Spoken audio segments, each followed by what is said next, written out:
बिस्मिल्लाहिर्रहमानिर्रहीम। अस्सलाम वालेकुम। मेरा नाम है शराफत अली ख़ान। आप देख रहे हैं मेरा यूट्यूब चैनल का नाम है UR मेंटोर।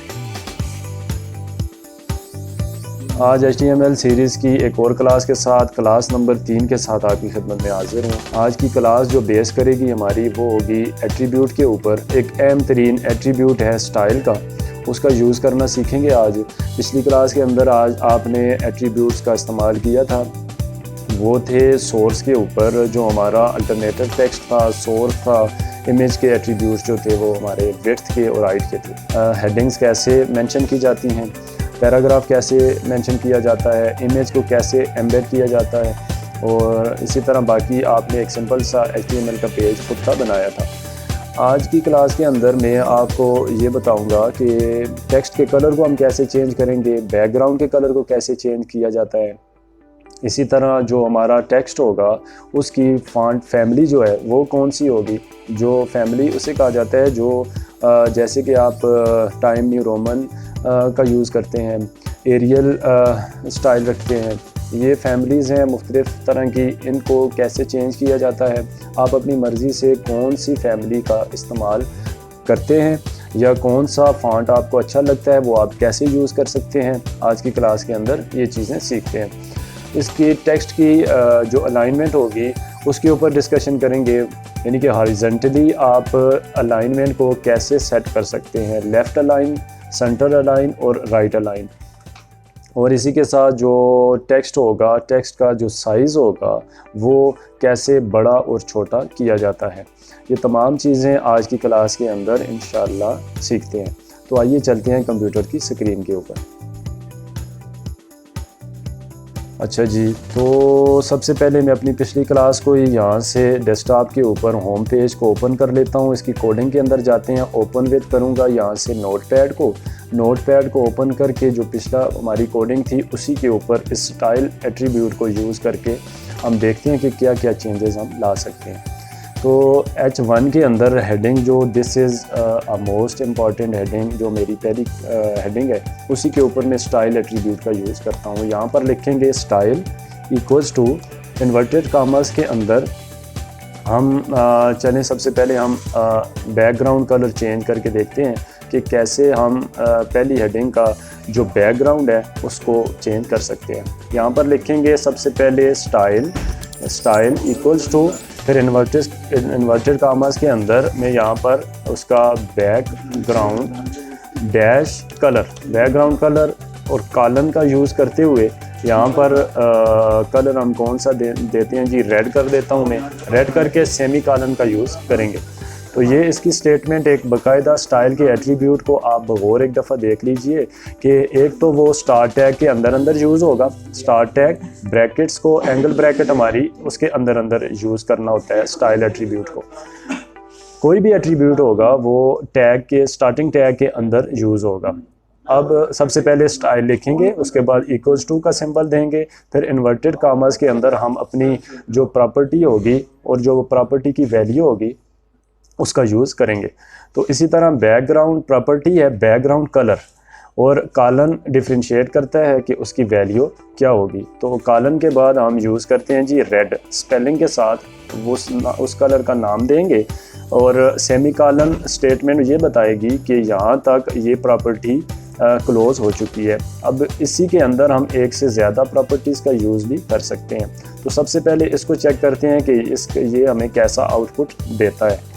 तो इसको मैं कंट्रोल S की मदद से सेव करता हूँ, मिनिमाइज़ करूँगा और होम पेज को डबल क्लिक करके डिफ़ॉल्ट ब्राउज़र के अंदर ओपन करते हैं और देखते हैं कि कैसा बैकग्राउंड का कलर चेंज हुआ है। तो आप देखिए कि यहाँ पर this is most important heading के बैकग्राउंड मैंने रेड कलर सेट किया था, तो वो हमें उसका आउटपुट दे रहा है।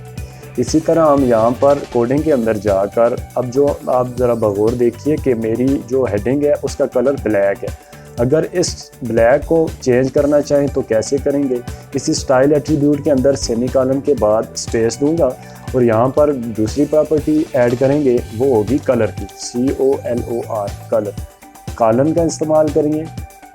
उसके बाद कलर का जो हमारे पास जो कलर होगा, टेक्स्ट का कलर, वो कौन सा होना चाहिए। मैं इसको वाइट करता हूँ, वाइट करके फिर सेमी कॉलन ऐड करूँगा और सेव करूँगा। फ़ाइल के अंदर जाकर इसको सेव करेंगे और ब्राउज़र के अंदर आकर इस पेज को रिफ़्रेश करने के बाद आप देखिएगा कि इसका ब्लैक से ये वाइट में कन्वर्ट हो जाएगा।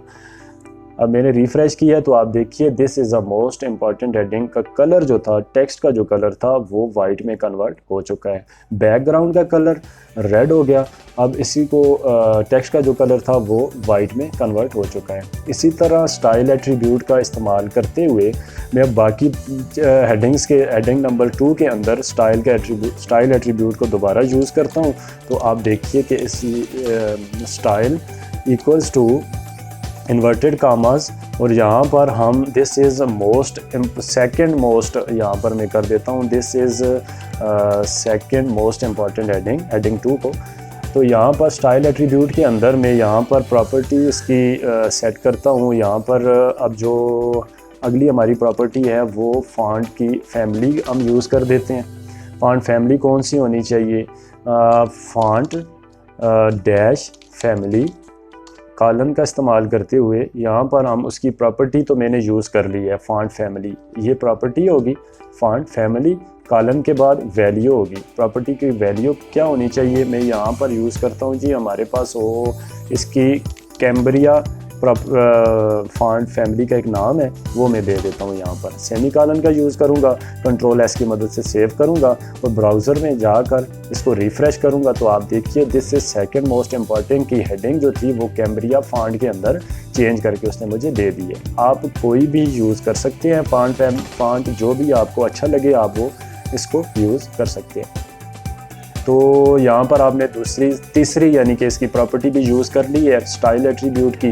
पहली थी बैकग्राउंड कलर, फिर था टेक्स्ट का जो कलर था वो हमने यूज़ किया, फिर सेकंड H2 के अंदर हेडिंग 2 के अंदर फॉन्ट फैमिली यानी कि फैमिली की भी प्रॉपर्टी हमने यूज़ करके देख ली है। अब H3 के अंदर मैं यहाँ पर यूज़ करता हूँ जी, फिर स्टाइल एट्रीब्यूट लिखता हूँ इक्वल्स टू इन्वर्टेड कामास के अंदर जाकर मैं यहाँ पर फॉन्ट का जो साइज़ है उसको थोड़ा घटाना और बढ़ाना सीख लेते हैं यहाँ पर। तो यहाँ पर फॉन्ट डैश साइज़ ये प्रॉपर्टी हो गई, फिर कॉलन का यूज़ करते हैं और साइज़ जो है वो हमारा 50 px और सेमी कॉलन 50 पिक्सल देकर इसको मैं सेव करता हूँ। यहाँ से सेव करने के बाद ब्राउज़र के अंदर जाकर आपने this is most important heading जो ये वाली है इसके ऊपर आपने इसके ऊपर वाली जो ये वाली हेडिंग है इसके ऊपर आपने ध्यान रखना है कि इसका 50% जो हमने वहाँ पर 50 पिक्सल फॉन्ट दिया था वो चेंज हो चुका होगा। तो आपने देखा कि ब्राउज़र के अंदर वो 50 पिक्सल्स पर सेट हो चुका है। इस तरह आप इसको किसी भी फॉन्ट के साइज़ को इंक्रीज़ और डिक्रीज़ कर सकते हैं। तो हमारे पास अब इसकी अलाइनमेंट रह गई है जी, फॉन्ट स्टाइल की अलाइनमेंट देखते हैं। H4 के अंदर स्टाइल एट्रीब्यूट दोबारा लिखता हूँ इक्वल्स टू इन्वर्टेड कामास के अंदर इसकी text TEXT text dashed align ALIGN align text align colon का इस्तेमाल करते हैं तो CENTER सेंटर सेमीकॉलन का सिंबल ऐड करेंगे। तो स्पेलिंग का आपने बड़ा ध्यान रखना है। स्पेलिंग के अलावा स्पेलिंग अगर गलत होंगे तो वो आपकी जो आपका रिज़ल्ट होगा वो अच्छे से नज़र नहीं आएगा आपको, या उसके अंदर वो उसको शो नहीं करेगा ब्राउज़र। तो स्पेलिंग का आपने बड़ी ध्यान से उनका यूज़ करना है। तो यहाँ पर मैं टेक्स्ट अलाइन इसकी सेंटर कर देता हूँ और सेव करता हूँ फ़ाइल को। सेव करने के बाद ब्राउज़र के अंदर जाकर रिफ़्रेश करूँगा तो आप देखिए पेज के सेंटर पर उसने इस हेडिंग को मुझे सेट करके दे दिया है। तो इसी तरह आप टेक्स्ट के अलाइनमेंट को भी चेंज कर सकते हैं। तो बाकी आपकी प्रैक्टिस के ऊपर है कि आप इसको कितना प्रैक्टिस करते हैं। आज स्टाइल प्रॉपर्टीज़ की जो जितनी भी स्टाइल की प्रॉपर्टीज़ थी वो डिस्कस कर दी हैं मैंने इस क्लास के अंदर। आप इनको प्रैक्टिस करिए और जो चीज़ आपको समझना है वो कमेंट बॉक्स के अंदर मुझसे पूछ लीजिएगा। तो स्टाइल एट्रीब्यूट समरी ये है। तो हमारी आज की समरी ये है जी कि स्टाइल एट्रीब्यूट हमने यूज़ किया है, उसके साथ उसकी जो प्रॉपर्टीज़ थी वो हमने यूज़ करके देखी हैं। यहाँ पर बैकग्राउंड कलर हमने चेंज कर किया है और टेक्स्ट का जो कलर था वो चेंज किया है, उसकी फ़ॉन्ट की फैमिली को चेंज किया है हमने, फ़ॉन्ट के साइज़ को इंक्रीज़ किया है, 50 पिक्सल के ऊपर सेट किया है। तो इसी तरह टेक्स्ट की जो अलाइनमेंट थी उसको सेंटर अलाइन किया है हमने। तो इसको ज़रूर प्रैक्टिस कीजिएगा। आज की क्लास को बस इतना ही रखते हैं। अपना ख्याल कीजिए, अपने इस चैनल का भी। मुझे दीजिए इजाज़त। अल्लाह हाफिज़।